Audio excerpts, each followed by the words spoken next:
আব্দুল্লাহ মোহাম্মদ তাহের সাহেব, সে আমেরিকার দূতাবাসে সে আমাদেরকে হিসাবে উপস্থাপন করে এবং সেখান থেকে আমাদেরকে ফিরিয়ে এনে আসবে, এটা আমরা অত্যন্ত দুঃখিত এবং ঘৃণা ভরে আমরা ধিক্কার জানাই।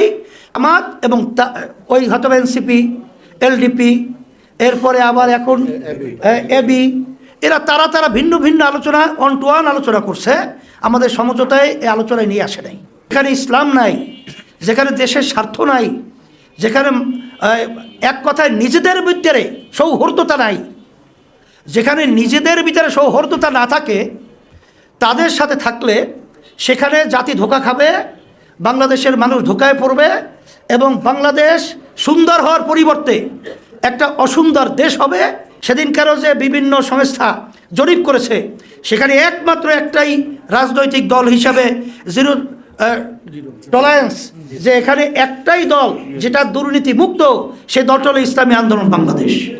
কিন্তু সেখানে আমাদেরকে উগ্রবাদী, জঙ্গিবাদী হিসাবে উপস্থাপন করায় আমরা ঘৃণা করে কঠিনভাবে এটাকে আমরা ধিক্কার জানাইয়া এটা প্রত্যাখ্যান করছি। বলছেন যে আমরা 11 দলীয় জোটে ছিলাম, আসলে এই কথাটা আপনি বলছেন কোত্থেকে কিভাবে, এটা আমরা জানি না। আমরা কিন্তু এখানে কোনো 11 দলীয় জোট করি নাই। আমরা প্রথম কিন্তু করেছিলাম 8 দলীয় একটা সমঝোতা। সমঝোতার জোটের ভিতরে পার্থক্য হলো, জোটের একজন নেতৃত্ব থাকতে হয়, আর সমঝোতার ভিতরে কোনো নেতৃত্ব থাকে না। এখানে আমরা দেশের জন্য এবং মানুষের কল্যাণের জন্যে যে সিদ্ধান্তগুলো আমরা নেব, এটা আমরা সবাই পরামর্শ ভিত্তিক আমরা নেব। কিন্তু পরবর্তীতে যখন নাকি আমরা দেখলাম এটা জোটের রূপে একটা পর্যায়ে একটা শ্রেণী, একটা দল নিয়ে গেছে, সেখানে পরবর্তীতে 8 দলের বাহিরে অন্যান্য যে দলগুলো ঢুকানো হলো, সেটা আমাদের সাথে আগে পরে আলোচনা না করে, আমাদের সমঝোতার ভিতরে সিদ্ধান্ত না হয়ে তারা ভিন্নভাবে আলোচনা করেছে, এক কথা জামাত। পরবর্তীতে দায় এড়াবার জন্যে আমরা যখন শীর্ষ পর্যায়ে শেষ 28-এ শেষ বৈঠকটা কয় তারিখ হলো, 27 ডিসেম্বর না 28 মনে হয়, হ্যাঁ, ওই যেদিন উঠানের আগের দিন, ওই জমা দেওয়ার আগের দিন, হ্যাঁ 28শে ডিসেম্বর, সেদিন আমাদেরকে জানাইলো যে এরকম অন্যান্য দলগুলো এইভাবে আমরা এর সাথে ইনক্লুড করছি। তখন আমরা বলেছিলাম যে আমাদের হয়েছিল সমঝোতা, কোনো দল যদি এখানে আনতে হয়, নিতে হয়, সেটা তো আমাদের সমঝোতার আলোচনার মাধ্যমে আমাদের টেবিলে, আমরা কিন্তু আমাদের টেবিলে তাদের চেহারা দেখিও নাই। এই যে অন্যান্য দলগুলো এখানে ঢুকলো, তাদের চেহারা কিন্তু আমাদের টেবিলে আমরা দেখি নাই। এটা শুধু তারা মুখোমুখি হয়েছে, চেহারা দেখছে 1 to 1, অর্থাৎ জামাত এবং ওই হয়তো এনসিপি, এলডিপি, এরপরে আবার এখন এবি, এরা তারা ভিন্ন ভিন্ন আলোচনা, 1 to 1 আলোচনা করছে, আমাদের সমঝোতায় এই আলোচনায় নিয়ে আসে নাই। বিধায় আমরা যে চিন্তা এবং যে আশা আকাঙ্ক্ষা নিয়ে, বড় একটা আশা নিয়ে আমরা এই দেশকে গড়ার যে লক্ষ্য নিয়ে সামনে অগ্রসর হয়েছিলাম, আমরা যে বলেছিলাম ইসলামের পক্ষে একটা বাক্স আমরা দেব, সেই ইসলামের পক্ষের বাক্সটা যখন নাকি এদের আমি বলবো অসৎ আচরণ, এই অসৎ আচরণে যখন এটা বিলুপ্ত হয়ে, যখন নাকি দলীয় জামাতের নেতৃত্বে যখন জোট হিসাবে তারা দাঁড় করলো, তখন ইসলামী আন্দোলন বাংলাদেশ, যেখানে ইসলাম নাই, যেখানে দেশের স্বার্থ নাই, যেখানে এক কথায় নিজেদের ভিতরে সৌহার্দ্যতা নাই, যেখানে নিজেদের ভিতরে সৌহার্দ্যতা না থাকে, তাদের সাথে থাকলে সেখানে জাতি ধোঁকা খাবে, বাংলাদেশের মানুষ ধোঁকায় পড়বে এবং বাংলাদেশ সুন্দর হওয়ার পরিবর্তে একটা অসুন্দর দেশ হবে। এরপর আমরা দেখেছি তারা কি চায়। তারা বিভিন্ন জায়গায় দেখেছি আমেরিকার সাথে তারা গোপনে বৈঠক করে, সেখানে আমাদেরকে উগ্রবাদী হিসাবে সেখানে তারা উপস্থাপন করেছে। আমাদের কোনো বাংলাদেশের কোনো দলীয় নেতারা আজ পর্যন্ত বাংলাদেশে জঙ্গি আছে, উগ্রবাদী আছে, কোনো নেতা বলছেন এরকম ইতিহাস বাংলাদেশে নাই, কারণ বাংলাদেশকে কেউ কলঙ্ক করতে চায় নাই।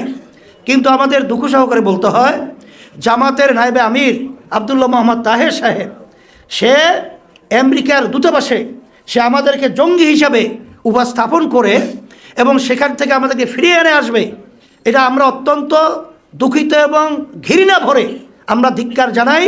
কারণ আমাদের ইসলামী আন্দোলন বাংলাদেশ প্রতিষ্ঠিত হয়েছে 1987 সালে, আজ পর্যন্ত অদ্যাবধি পর্যন্ত আমাদের কোনো কর্মকাণ্ড আপনারা পরিষ্কার জানেন যে সবাই এই কথা অকপটে স্বীকার করতে বাধ্য যে আমাদের থেকে সেদিনকারও যে বিভিন্ন সংস্থা জরিপ করেছে সেখানে একমাত্র একটাই রাজনৈতিক দল হিসাবে জিরো টলারেন্স, যে এখানে একটাই দল যেটা দুর্নীতি মুক্ত, সেই দলটা হলো ইসলামী আন্দোলন বাংলাদেশ।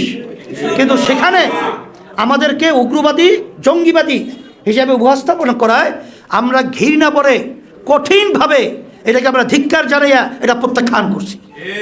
এই জন্যই আমরা যখন দেখছি যেখানে ইসলামের স্বার্থ নাই, ইসলামের বাক্স নাই, এখানে মানবতার এবং দেশের কোনো স্বার্থ নাই, আমেরিকার সঙ্গে গোপনে বৈঠক, ভারতের সঙ্গে গোপনে বৈঠক হতেই পারে, সেখানে গোপন কেন?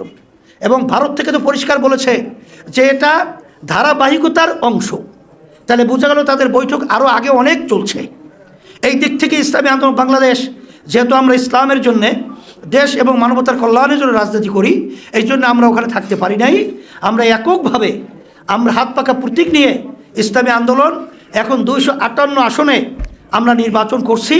আলহামদুলিল্লাহ। অনেকে হয়তো মনে করতে পারেন যে আমরা একা হয়ে গেছি, না, আমরা একা হই নাই।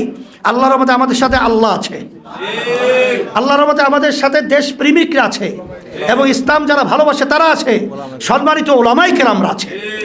এই জন্য আমরা সারা দেশের ভিতরে সর্বশ্রেণী সর্বমহলে এমনকি সংখ্যালঘুদের কাছেও আমাদের গ্রহণযোগ্যতা এবং আন্তরিকতা আমরা অনেক পাইতেছি এবং আল্লাহর রহমতে আশা করি যে আল্লাহর রহমতে আমরা বিজয় হব ইনশাআল্লাহ। শোনেন, আপনি যে কথা বলছেন কল্যাণ রাষ্ট্র, এখানে কিন্তু অনেকে কল্যাণের কথা বলে এবং ইনসাফের কথা বলে।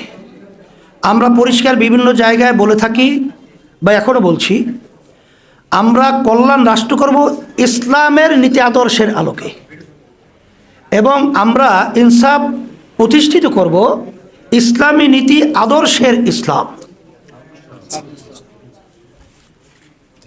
আলহামদুলিল্লাহ। অর্থনৈতিক সমৃদ্ধি, মূল্যস্ফীতি নিয়ন্ত্রণ ও করার সক্ষমতা সংরক্ষণ, বৈদেশিক ঋণ ব্যবস্থাপনা, সুশাসিত আর্থিক খাত ব্যবস্থাপনা, স্বল্পোন্নত দেশ থেকে টেকসই উত্তরণ, বিনিয়োগের স্বর্গ হিসাবে বাংলাদেশকে গড়ে তোলা, জননিরাপত্তা আইনের শাসন, নাগরিক সুবিধা সম্বলিত শহর ও গ্রাম, নৈতিকতায় সমৃদ্ধ কর্মমুখী বিজ্ঞানভিত্তিক শিক্ষা ব্যবস্থা, সার্বজনীন কর্মসংস্থান, দেশীয় আন্তর্জাতিক শ্রম বাজার পরিস্থিতির আলোকে যুবদের জন্য সমান কর্মসংস্থানের সুযোগ সৃষ্টি, শ্রম বাজারের চাহিদার সঙ্গে শিক্ষা ব্যবস্থার সমন্বয় সাধন, অপ্রাতিষ্ঠানিক খাতের চ্যালেঞ্জ মোকাবিলা, নতুন উদ্যোক্তা সৃষ্টি, আইসিটি ও উচ্চ প্রযুক্তি খাত উন্নয়ন, উৎপাদন সংরক্ষণ ও বিপণনকে প্রাধান্য দিয়ে সমন্বিত কৃষি ব্যবস্থা, আধুনিক পদ্ধতি ও প্রযুক্তি গ্রহণ এবং অভিযোজন, অর্থায়ন ও প্রণোদনা, ক্ষুদ্র ও পিছিয়ে পড়া কৃষকের জন্য করণীয়, প্রবাসী কল্যাণ, অভিবাসন সংশ্লিষ্ট চ্যালেঞ্জ মোকাবিলা, সার্বজনীন উন্নত ও সাশ্রয়ী চিকিৎসা ব্যবস্থা, সাশ্রয়ী ও মানসম্মত ওষুধ নিশ্চিতকরণ, অসুবিধাগ্রস্ত জনগোষ্ঠীর স্বাস্থ্যসেবায় বিশেষ উদ্যোগ, সরকারি সেবা ব্যবস্থায় দক্ষতা ও কার্যকারিতা বৃদ্ধি, সিনিয়র সিটিজেন ম্যানেজমেন্ট, আঞ্চলিক উন্নয়ন ভারসাম্য, পার্বত্য চট্টগ্রাম অঞ্চল, রংপুর অঞ্চল, বরেন্দ্র অঞ্চল, খুলনা বরিশাল অঞ্চল, নদী ভাঙ্গল ও হাওর অঞ্চল বাংলাদেশ হবে বিশ্ব পর্যটনের রাজধানী, নিরাপদ ও বহুমাত্রিক যোগাযোগ ব্যবস্থা গড়ে তোলা, সবার জন্য সাশ্রয়ী দূষণমুক্ত জ্বালানি নিশ্চয়তা, অভ্যন্তরীণ প্রাকৃতিক গ্যাসের উন্নয়নে অগ্রাধিকার প্রদান, আর্থিক চাপ হ্রাস এবং জ্বালানি ন্যায় বিচার প্রতিষ্ঠা, জাতীয় স্বার্থে চাহিদা পূরণে সুপরিকল্পিত স্বচ্ছ নীতি প্রণয়ন, পরিবেশ জলবায়ু ও বনরক্ষায় দেশীয় বাস্তবতা ও আন্তর্জাতিক প্রোটোকল অনুসরণ করা, গৃহায়ন ও গণপূর্ত, তথ্য ও সম্প্রচার, শ্রম ও কর্মসংস্থান, স্থানীয় সরকার প্রতিষ্ঠানের শক্তিশালীকরণ এবং ক্ষমতার বিকেন্দ্রীকরণ, আধুনিক, টেকসই ও স্বাস্থ্যসম্মত পয়ঃনিষ্কাশন ব্যবস্থা, জলবায়ু পরিবর্তন, দুর্যোগ ব্যবস্থাপনা ও ত্রাণ, পানি সম্পদ ব্যবস্থাপনা, জুলাই গণঅভ্যুত্থান ও মুক্তিযুদ্ধ। আল্লাহ রাব্বুল আলামিন আমাদেরকে বিজয় করে এই আশা পূরণ করার তৌফিক দান করুন। একটু আমি বলি, এখানে আপনারা লক্ষ্য করেছেন যে আপনাদের কাছে ইশতেহারের একটা কপি দেওয়া হয়েছে, কিন্তু হুজুরের যে ইশতেহারটা পাঠ করলেন এটা পাঠের সুবিধার জন্য একটু ভিন্নভাবে সংক্ষেপ করা হয়েছে এবং কিছু সংক্ষেপ করা হয়েছে, আর সর্বশেষ সামান্য কিছু বিষয় সংযোজন করা হয়েছে। তো হুজুর যে ইশতেহারটা পাঠ করলেন সেটাও সব মিডিয়া হাউসে আমরা পাঠিয়ে দিব, আর আমাদের পূর্ণাঙ্গ ইশতেহার একটা বই আকারে আপনাদের কাছে দেওয়া হয়েছে। তো এখন নেতৃবৃন্দ ইশতেহারটা নিয়ে একটু দাঁড়াবেন, একটু বক্তব্য হবে, তারপরে আপনাদের প্রশ্ন উত্তরে যাবেন। ধন্যবাদ সবাইকে এবং আপনাদের সকলকে দেশ এবং